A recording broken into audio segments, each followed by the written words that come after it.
yeah, whoa. Look, they can never keep me down, I'm going. And if I ever fail, just know I'll go again. I never quit, cause I know that every loss may lead to another win. I'm going up. Hello, everyone. Welcome to the Spot Real Talk. My name is Tiara. I'm Tiffany. And I'm Ron. And today we are back to talk about another episode of PowerBook 2 Ghost. This one was episode 8 of season 3, and it was titled Sacrifice. Before we get started with this conversation, please make sure you click that subscribe button, the like button, and the notification bell so you get alerted every time we post. We got a lot of great content. Wouldn't want you to miss out. And also, we need your support. So you're already watching, just go ahead and click that subscribe button and the like. Please, we need your support. Yeah, so now to get into this episode, I mean, what a way for things to go. I mean, I could not have thought that things would have turned out the way they did. I mean, we might as well come the cat's out the bag. Well, we predicted some of it though, because in our very last episode, we were like, Saxe is either dead or jail. Right. Well, look, I'll redact my statement. I won't say I couldn't see it coming. I would say you know how it's like something you know is inevitable, but it's still like, dang, it happened. Yeah. That's the kind of thing. And also, I don't think I saw it happening by the person that did it. Right. So, that was a surprise. Shocker. Yes. But can we, Monet is on my last. I swear I can't take Monet. I can't take her anymore. She is something else. I mean, between what was her name? Evelyn, lying in Evelyn's face and, not blinking an eye when you just lost a son. Mm-hmm. And you were all up in arms about that and you couldn't see the emotional state. Now, I understand that was your son that did it and you were trying to protect your son. Got that. But just the sheer idea of you just losing your son and then giving Evelyn the blues the way you did is, it takes a certain kind of woman to do that. And I won't say exactly what, but Tiffany looking over there like I know. No, I'm just saying that, we saw that too. I mean, listen, what did we say last time? We said that her karma is going to be great. So all of these things that are happening, it's going to come back around. Mm-hmm. Well, I can't wait. And you can tell, like, I don't know. I was very irritated too, Ron, because you could tell when Diana got arrested, she was wondering if Diana was going to hold it down. She's like, no, we prepared her for this. She know what to do. She know to keep quiet. But then when she was talking again later in the episode, she was like, dang, I mean, when Zeke died, I did do her kind of dirty. I was talking crazy to Diana. Exactly. So you can tell she was worried. Yeah, she was worried. And you know what was crazy is that when Diana came out, Diana was like, listen, I want out. I want to transfer to Spelman. Sound like a good plan to me. She was just like, I will slap you upside your head. You better get in this car. Like, I'm like, oh, poor Diana. She can't live her own life.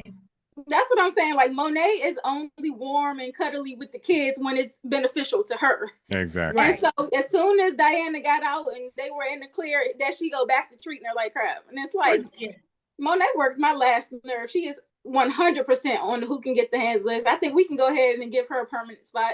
She's permanent she get the hands. But you know what? Who else can get the hands? Kane. Because I was like, Kane was up there getting booty when his sister was in the bang. He was one job. He was supposed to go up there. I'm sorry. Get the tea. Kane gets the game ball. Kane gets like, I'm sorry. No. Your sister's in the bang. He gets the game ball. Right on, brother. I mean, look, he's been trying to get the hands. He get the hands because there was time. There was time for that. Tiff, look.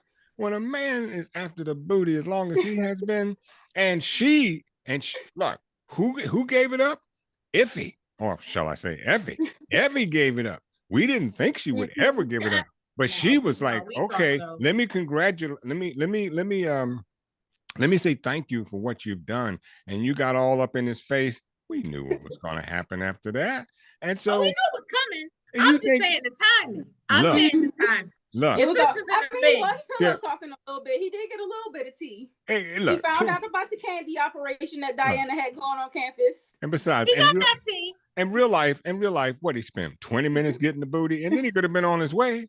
I mean, I don't know. it's a hit and run. Just go. Monet was blowing him up. She was like, "We're supposed to be handling business." He did. You're supposed to be handling business. He did. Your sister's in the bed. She'll be there. She'll be all right. I mean, it's funny that Monet but knew, he though. knows that even though Diana, she is smart and stuff like that, Diana is not really built like Kane and Monet and stuff. And she held it down. She almost cracked. If it wasn't for Davis coming in, right. She almost said too much. I thought, even though she was handling herself pretty well, I still thought she was talking too much. Even to I think she should have just said, "Listen, I'm gonna wait for my lawyer to come." Because she almost told what was in the bag. And well, but then again, she remember when she said, "So who do you want? Do you want Tariq or do you want Monet?" I think she would have given up Monet. But but just like Drew, and possibly Tariq too. Well, I think she was thinking about that. I mean, she said, "Which one do you want?" And I don't think she would have given up Tariq as fast as she would have given up. Definitely Monet though. But the thing is, like But Drew knew that she would hold it down because that's what he said. She's hard. She would hold it down. Oh, listen, she was, but she still was saying a little bit too much. Like she still would have, she still should have said, "I'm gonna wait till my lawyer get here." Yeah, I mean, she's smart, but she's still green in this world. She's green. That's what I mean. And with that being said, Kane should have really hightailed his butt down there. You know your sister green. But listen, in real life, Kane wouldn't have been able to go in there because that's an interrogation room. So he wouldn't have been able to really do anything. Well, we know. I'm saying just there, period. At the station. That's why I said that 20-minute activity he got with girl wouldn't have made any difference. We don't. You said 20 minutes. We don't know that it was 20 minutes. Look, I'm giving him 20 minutes. Because you giving him 20 minutes, but he a young Thundercat. Yeah, but you know what I did like about this whole plan that they had, because of course, Monet and Tariq were scheming behind the scenes to set up the warehouse, and then they relayed the message to Davis so that Diana would put Saxe on the wrong path. And so they ended up with this big scheme to have this fake sugar. Well, it was real sugar, but fake drugs. Right.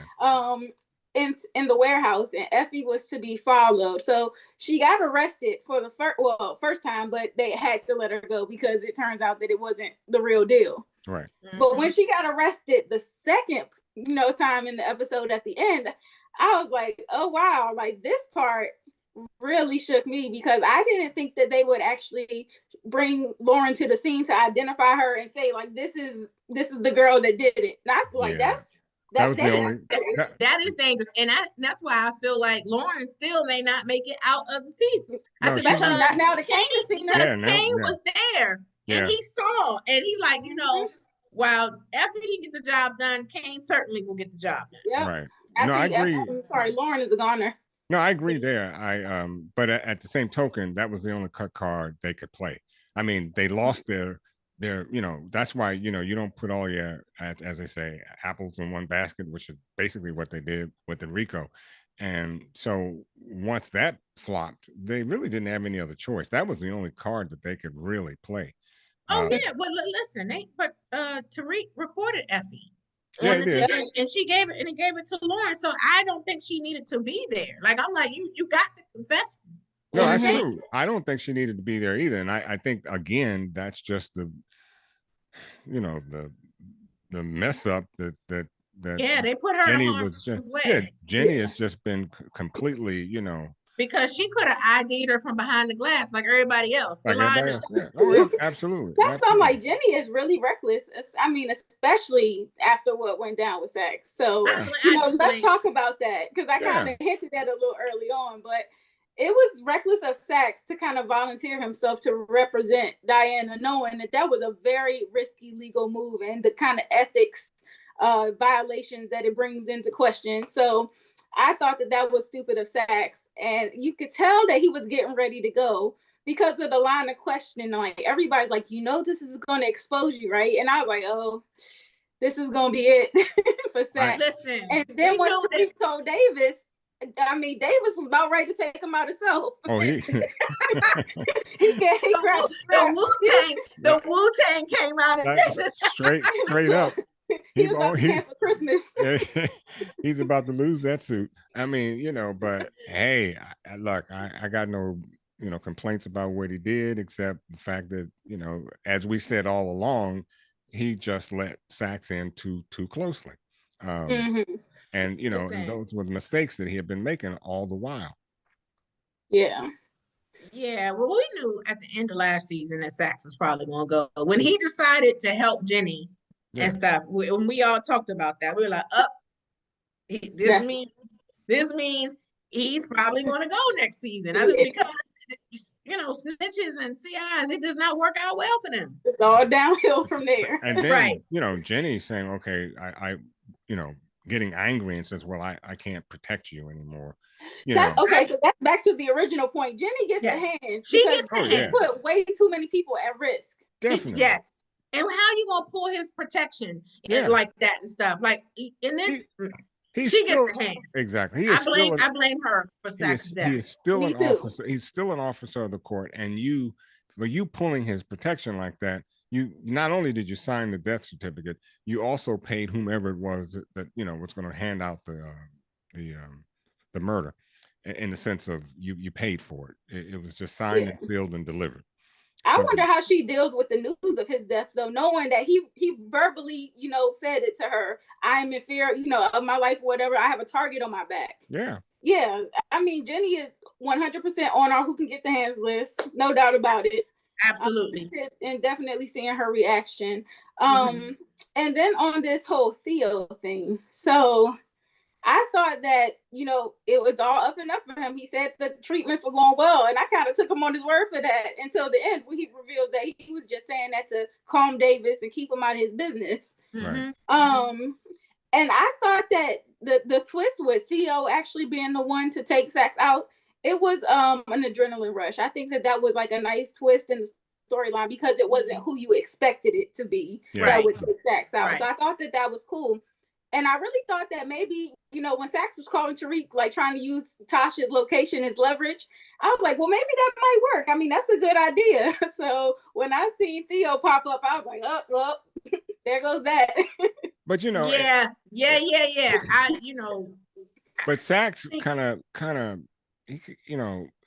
he wasn't thinking either, because he just left a message saying that if anything happens to me, blah, blah, blah, blah, blah, blah. Why didn't you say that, to Davis's brother in the car? He's got a gun against you, and said, look, you kill me and SHIT is going to hit the fan. But this is a man that don't have nothing to lose. Yeah, but he didn't have anything to lose. But others did. And it might not have worked. But what I'm simply saying is, that because he cared about his brother, is what you're saying. That the implication of this is going to impact your brother. Well, I said that when Tariq and Davis were on the scene. They did. Tariq was like, don't do this. This is gonna make it worse for Davis. And he still went with it. He still went through with it, and and then he killed himself.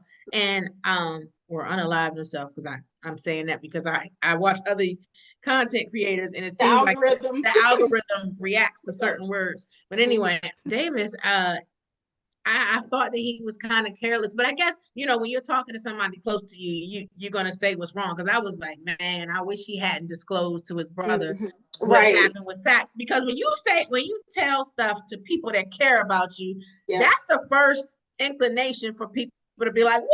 They ready to turn up on people, and that was, I feel like that was his parting gift to Davis. And I understood that. I understood it.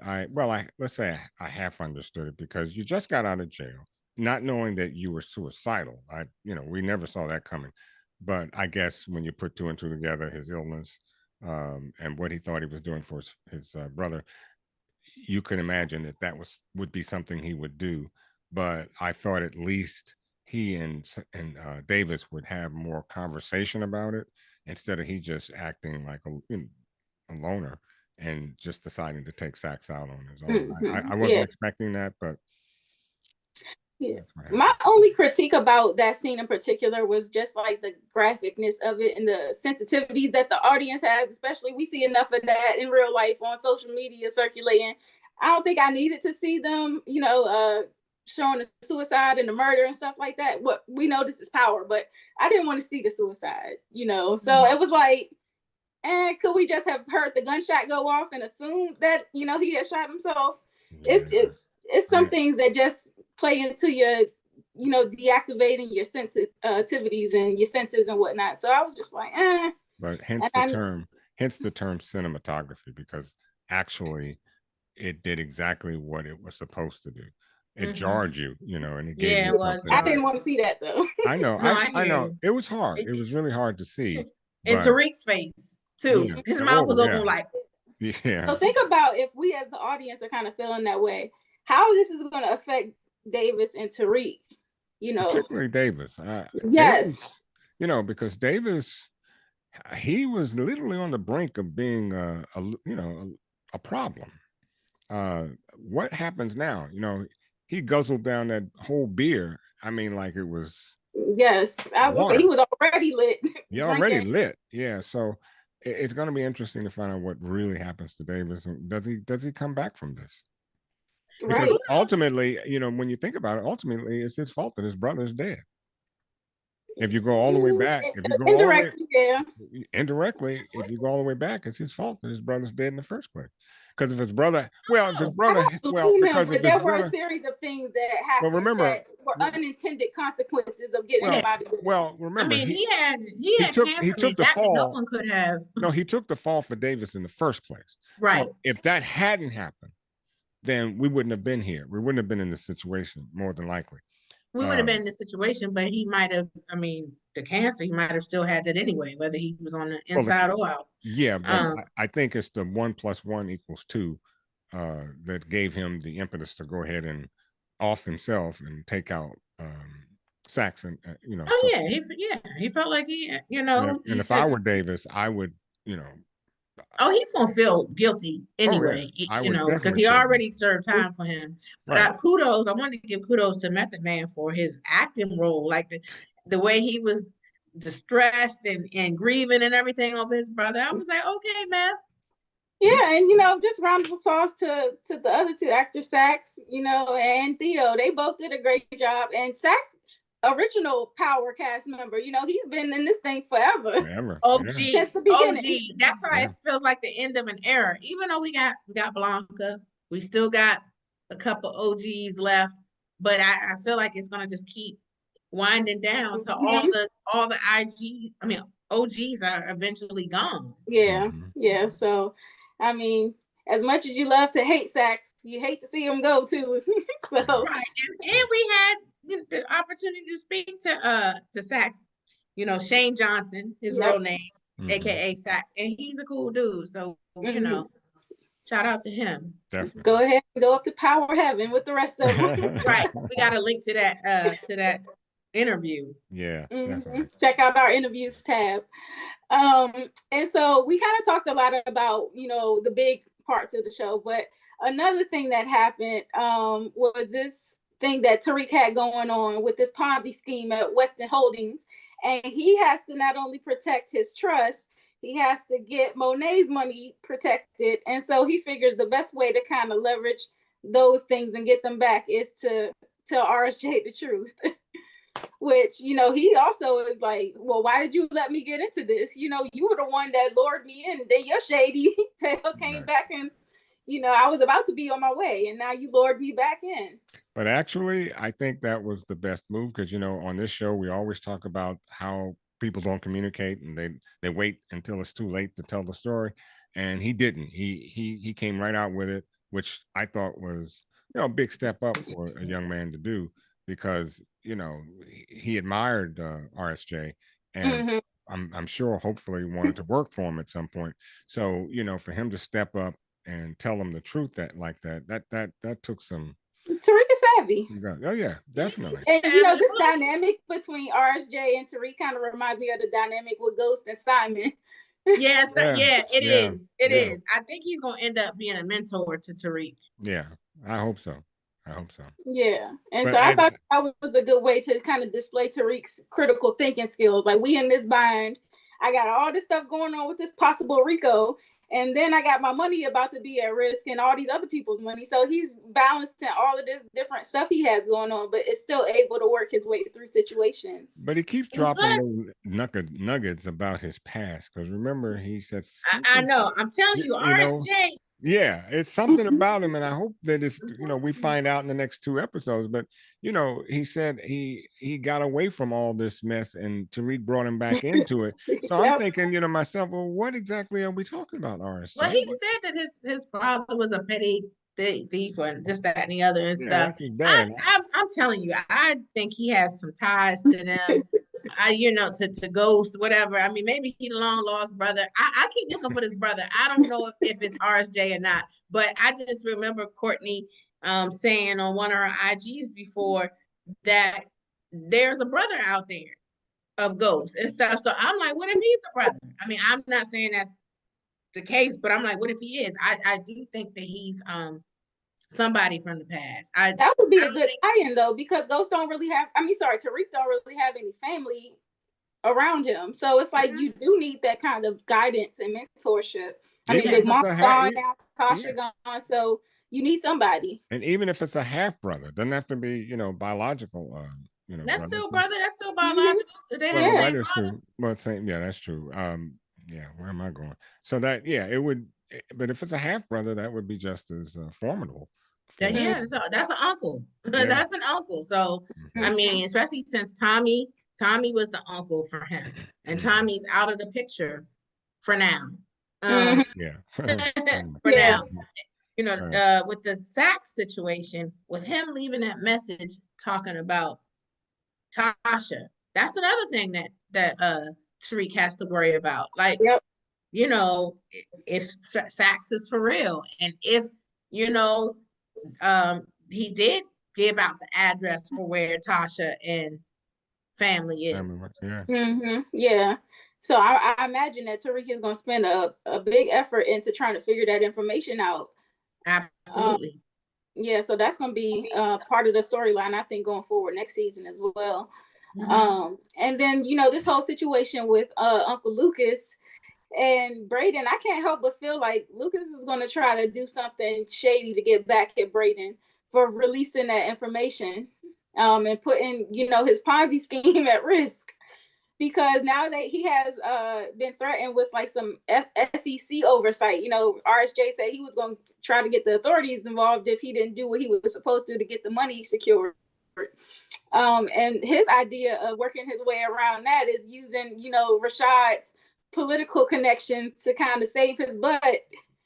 But Tate, he messed up big. I mean, he told Harper that he wasn't going to talk to Lucas. And then he went back, and not only did he talk to him, he got a donation. Pure arrogance. He can't listen. That's just pure arrogance on his part. Because, you know, if she leaves him, he allowed her. What do you mean if she did?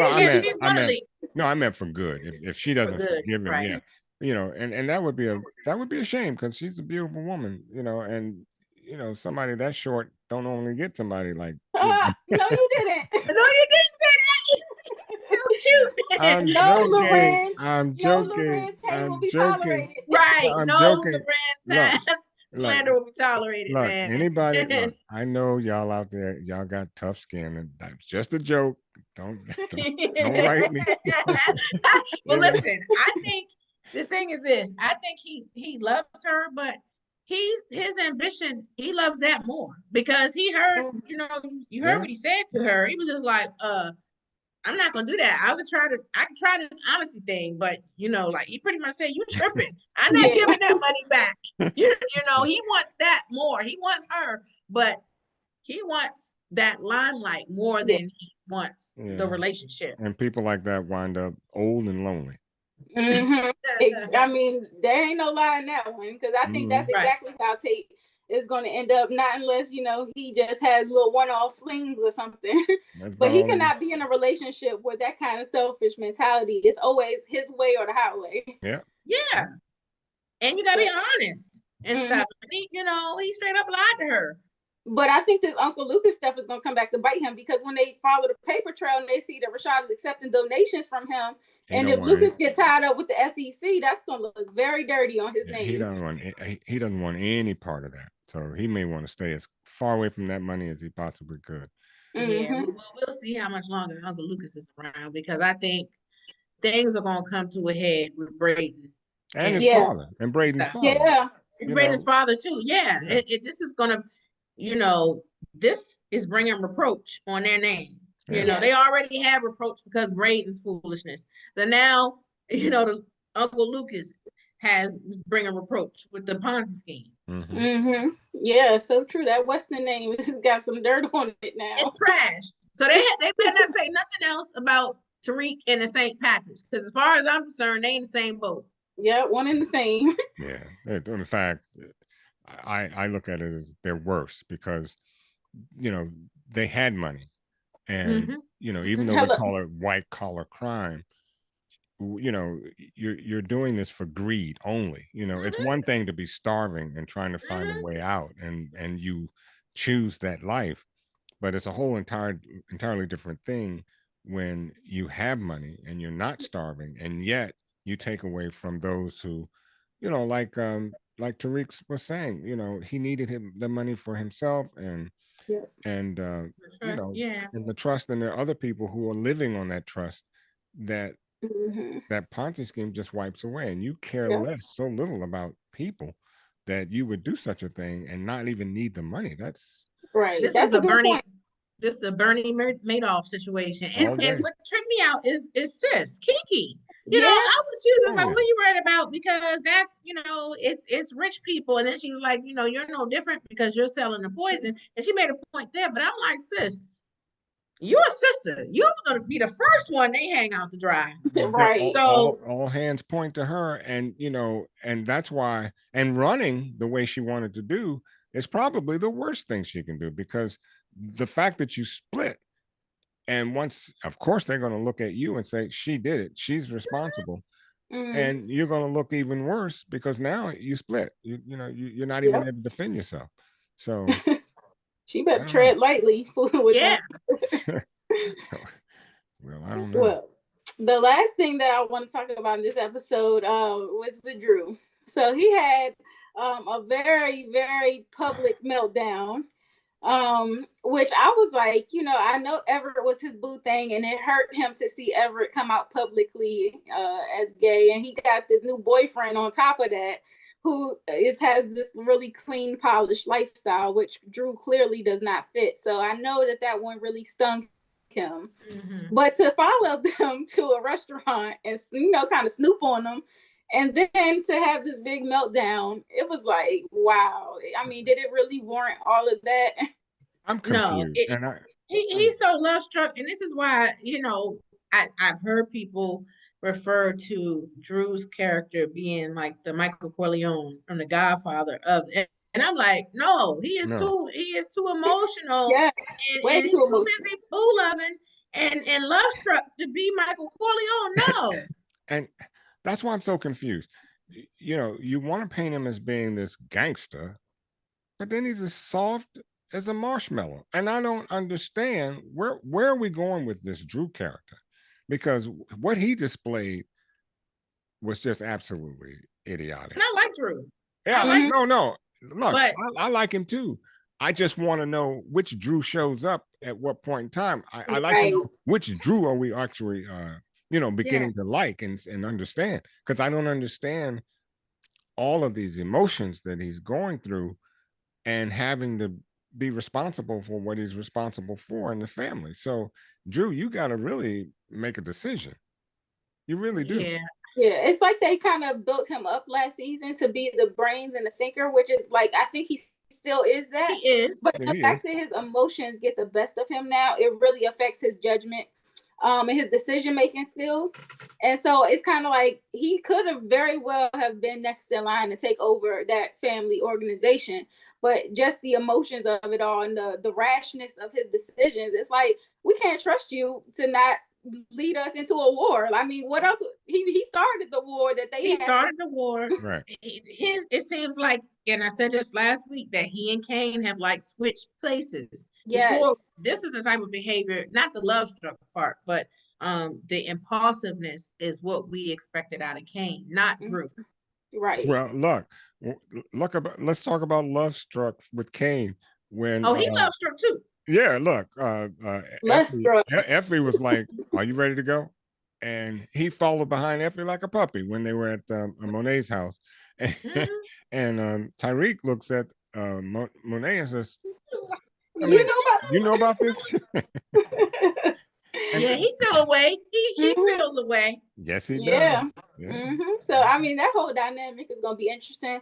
And what's gonna be even more interesting is now, Drew's meltdown has been caught on camera, it's gone viral. And of course, Gordo's family has seen it. And they're like, well, you told us that you didn't know anything about where he was. So and now we need to talk to you.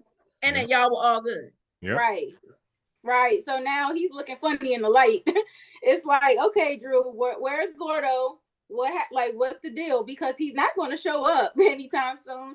Are they going to find a body at some point? Who knows? But the point is, now that statement made by Drew is going to have them questioning him, and he might be on they next list for the target. I started to say, I think they're going to try and take him out. He may survive it, but I think he's on the list. He's on that list.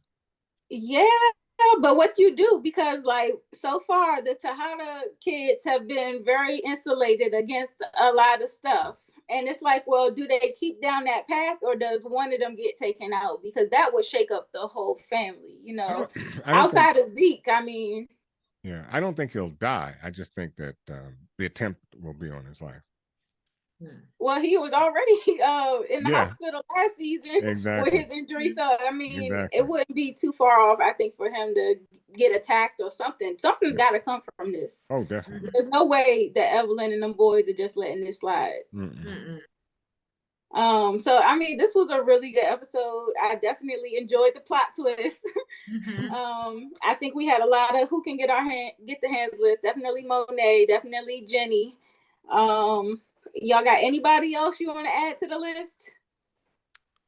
I told you, I'm still putting Kane on there for leaving Diana and the Bing to get some booty. Yeah, I'm gonna add Uncle Lucas on there too. Oh, Uncle Lucas deserves a spot too. And I'm giving Tate the hands too, because he's just greedy. Yeah, that's true. Yeah, he can. So who gets game ball? Well, you said Kane get the game ball. Well, I'm just saying, Yeah. Hey, I know I'm going to be, I mean, listen, you're entitled to that. I know I'm going to be outvoted, and I can't wait to hear what people think. So does Tariq get the game ball for the scheme to set them up with Effie? I was going to say Tariq. Yeah, because he set up that scheme with the Effie situation, but he also got the money back with RSJ. So I was like, so he okay. Tariq gets the game ball for that. So he's been doing his thing this season. I still want to see what's going to come of this Norma situation. We didn't see her this episode. A couple episodes since we have seen her. Right. So we've heard a lot of them building her up to be the villain and the big bad wolf or whatever. So I want to see more from her because we've seen it once and we see it here and there, her popping up, but I don't know. I just don't feel like she's that. Probably in the season finale. Right. Probably in the season finale we'll probably see her because something's gonna have to happen because in season 4, Michael Ealy is joining the show, and he's gonna be part of this elite drug task force and stuff. So something's gonna happen for him to be brought in. So let me ask you: Do you see Norma taking over Monet's position? No, Monet's a lesser position. I know. Well, I should say wiping out Monet. Take Monet out. That's more take Monet out.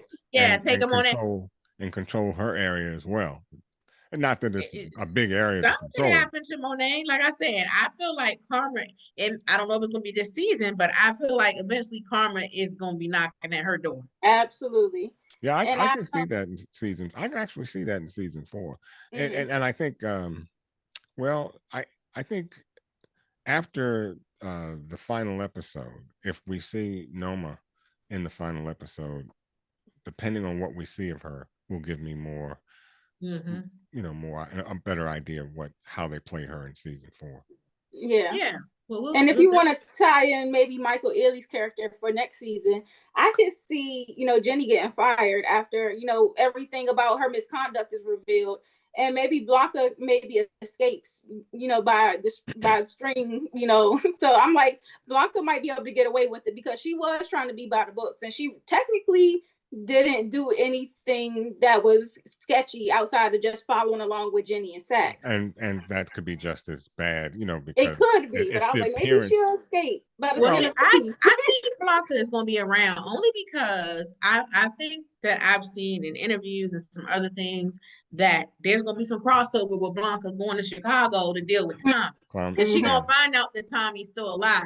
So that crossover has to happen. So Blanca will probably escape. Oh, I definitely think she will. I think she'll probably team up with Michael Ealy's character now that the RICO clearly ain't got no legs to stand on. Well, she's still tainted though, and it would be interesting to see if Michael Ealy would even want to deal with her in lieu of all the things that have happened. So what happens with all of these police though? They always start off so squeaky clean, and then gradually they get pulled into the dark side. So I think they said that his character is supposed to be complicated, so he can probably have his own demons. Yeah. So this is going to be interesting. We only got 2 more episodes left this season. Next week, I know we have an episode, and then I think they're taking a week off before the season finale. Yeah, actually, I think the next episode is not until the 19th. Right. Okay, so this is the next week is going to be the week off, and then the last week. Yeah. Okay, gotcha.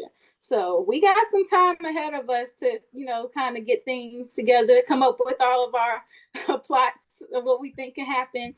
If you guys have any thoughts on this episode or predictions for the remainder of the season, drop down in the comment section because I love reading all of the things y'all come up with. Some of that stuff is actually really good too. I'm like, I didn't even think of that. Yeah. Some very thoughtful folk out there. So I love reading them too. Absolutely. Also, make sure you guys are subscribed to our channel. Click that notification bell and the like button. We also have a playlist of past interviews. If you check out that interview section, a ton of interviews from all different shows, especially this one. I know we've had Jenny on, Jenny Sullivan. We've had Cooper Saxe on. Who else? It's escaping my mind right now. From this show, from Force, we had Chris Lofton, played Jannard, Diamond, Isaac Keys, and JP. Yeah. So a wealth of information over there. You can probably glean some things from those interviews that might help you with your predictions. So this was a really good one. And also make sure you follow us on our social media. We are at The Spot Real Talk on Instagram, Twitter, Facebook, and TikTok. So give us a follow there. Do you guys have anything else you want to add before we close out? R.I.P. Saxe. Also, I was going to say, on Monday, I was on Vacay JTV talking about episode 7. So shout out to them if y'all haven't seen that. Check that out. And with all things Ruthless, too. Yes, definitely. We love to support our other Black content creators. So hook it up. Go check them out as well. Give them a follow and subscribe. Ron, you got anything else? No, I'm good. Okay. Well, I think on that note, we're going to call it a night. Thank you guys so much for watching, and make sure you are here next time for episode 9 recap of PowerBook 2 Ghosts. Good night. Bye. All I see is blessings, got no time for stressing. Don't believe in failures in my life, it's only lessons. They just making room for what I'm on now. I don't got a clue, but I know the one who does know how. Oh wow. It's like I'm learning the game with the maker I already know now. Destiny has my name, know it's coming, it'll never go. I know that we all gonna be alright. We gon' make it through if it takes us all night. No matter what.